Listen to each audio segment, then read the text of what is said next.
धन्यवाद, बहुत बहुत धन्यवाद आपको। धन्यवाद सभापति महोदय। मैं आपने मुझे मौका दिया इसके लिए धन्यवाद।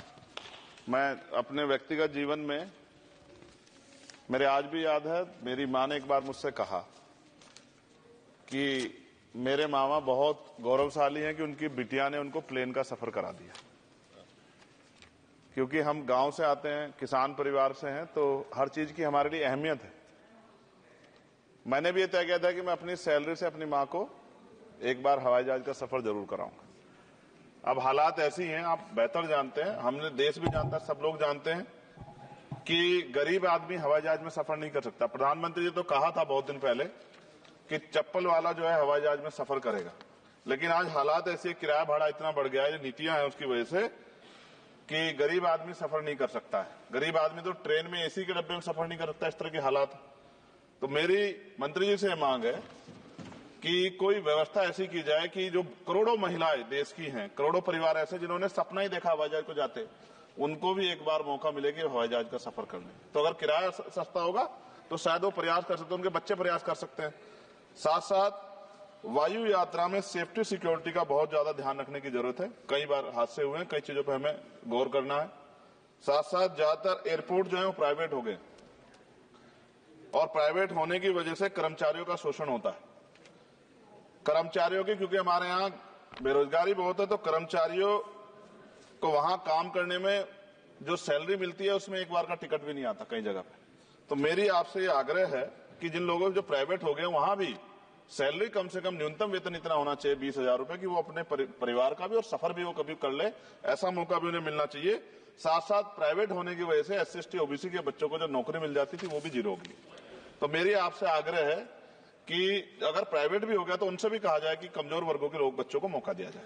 साथ साथ नगीना में जहां जिन्होंने मुझे चुन के भेजा, मैं उनका धन्यवाद करता हूं उस क्षेत्र का, वहां एयरपोर्ट नहीं, और लंबे समय से उनकी मांग, वहां पायलट ट्रेनिंग स्कूल भी नहीं है, एरोस्टेस ट्रेनिंग स्कूल भी वहां खोलना चाहिए, क्योंकि ग्रामीण क्षेत्रों की प्रतिभाओं को नकारना नहीं चाहिए।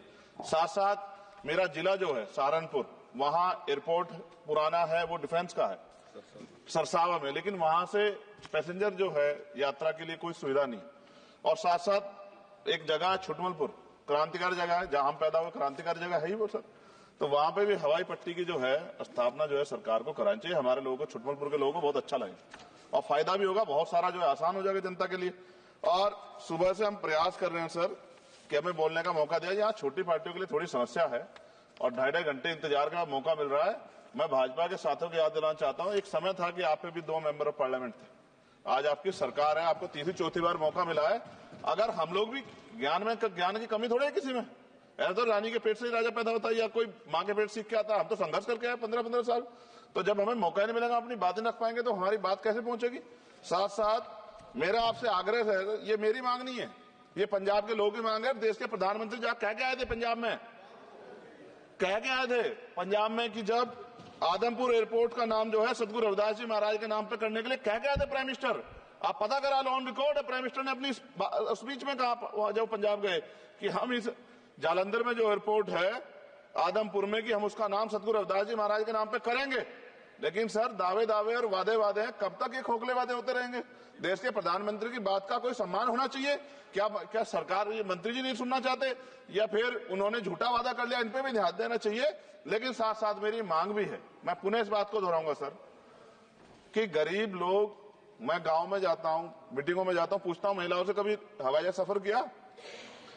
मैं लाखों लोगों से मिल चुका, आज तक गरीबों ने हाथ नहीं उठाया सर कि उन्होंने हवाई जहाज का सफर किया, हेलीकॉप्टर का भी नहीं किया है। क्योंकि सर इस देश में आर्थिक गैर बराबरी बहुत बड़े पैमाने पे है।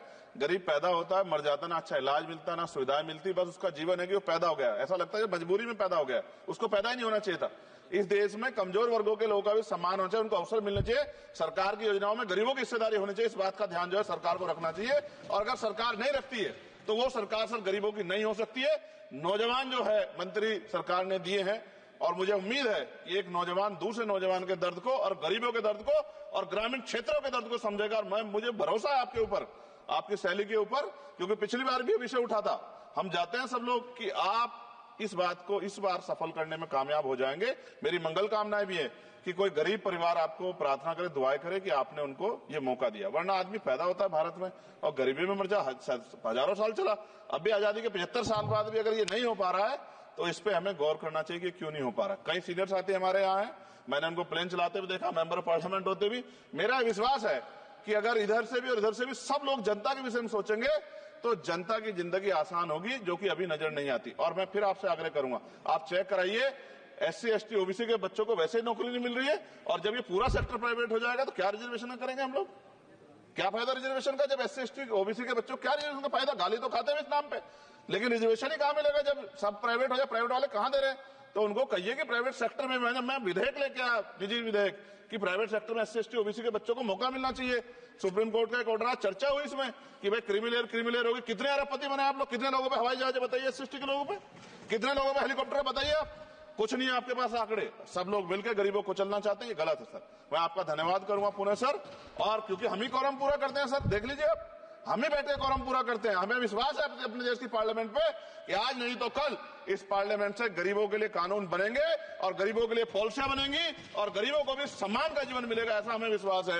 मैं आपका धन्यवाद करता हूं और मुझे उम्मीद है नौजवान हमारे मंत्री से कि वो गरीबों की बात को सुनेंगे और हम लोगों की पीड़ा को समझेंगे और हमारे क्षेत्रों में काम कराने का। धन्यवाद।